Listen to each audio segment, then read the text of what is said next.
Hello citizens, welcome to curious citizen.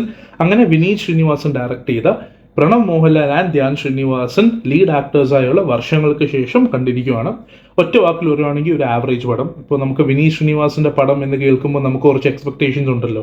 ഒരു family പടം, ഒരു പ്രോപ്പർ സ്റ്റോറി, കുറച്ച് കോമഡിയും കാര്യങ്ങളും. അത് എക്സ്പെക്ട് ചെയ്ത് പോകുന്നവർക്ക് ആ എക്സ്പെക്ടേഷൻസ് ഫുൾഫിൽ ചെയ്യുന്ന ഒരു പടമാണ്. തിയേറ്ററിൽ നമുക്ക് ആ ഒരു സാറ്റിസ്ഫാക്ഷൻ കൊണ്ട് നമുക്ക് ഇറങ്ങാൻ പറ്റും. അതിൻ്റെ അപ്പുറം എന്ന് പറയാല്ല, താഴോട്ടൊന്നും പറയാല്ല, ഒറ്റ വാക്കിൽ ഒരു ആവറേജ് പടം. പെർഫോമൻസ് പറ്റി പറയുവാണെങ്കിൽ ധ്യാൻ ശ്രീനിവാസനാണ് ഇതിൻ്റെ മെയിൻ പെർഫോമർ. അതിഗംഭീര പെർഫോമൻസ്.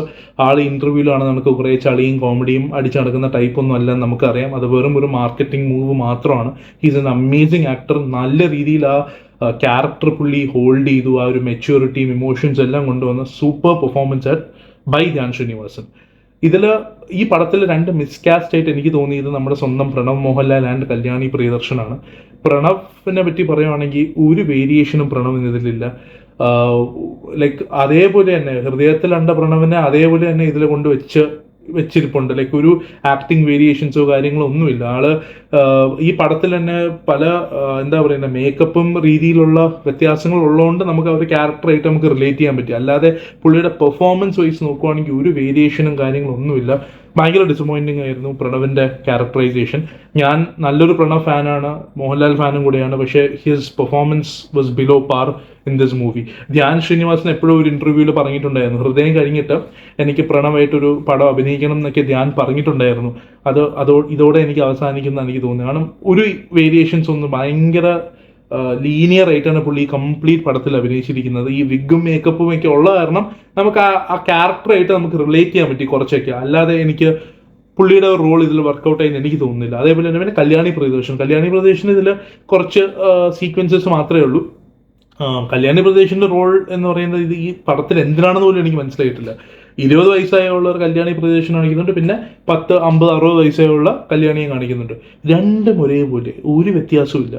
മേക്കപ്പ് ഇട്ട് ഫെയിൽ ആയതാണോ അതോ മേക്കപ്പ് പ്രായമായിട്ട് അഭിനയിക്കാൻ പറ്റാത്തതുകൊണ്ടാണോ എന്ന് എനിക്കറിയില്ല. രണ്ടുപേരും കാണാൻ ഒരേപോലെയുണ്ട്. എനിക്ക് അറിയത്തില്ല അത് എന്താണ് അതിൻ്റെ മാജിക് എന്ന്.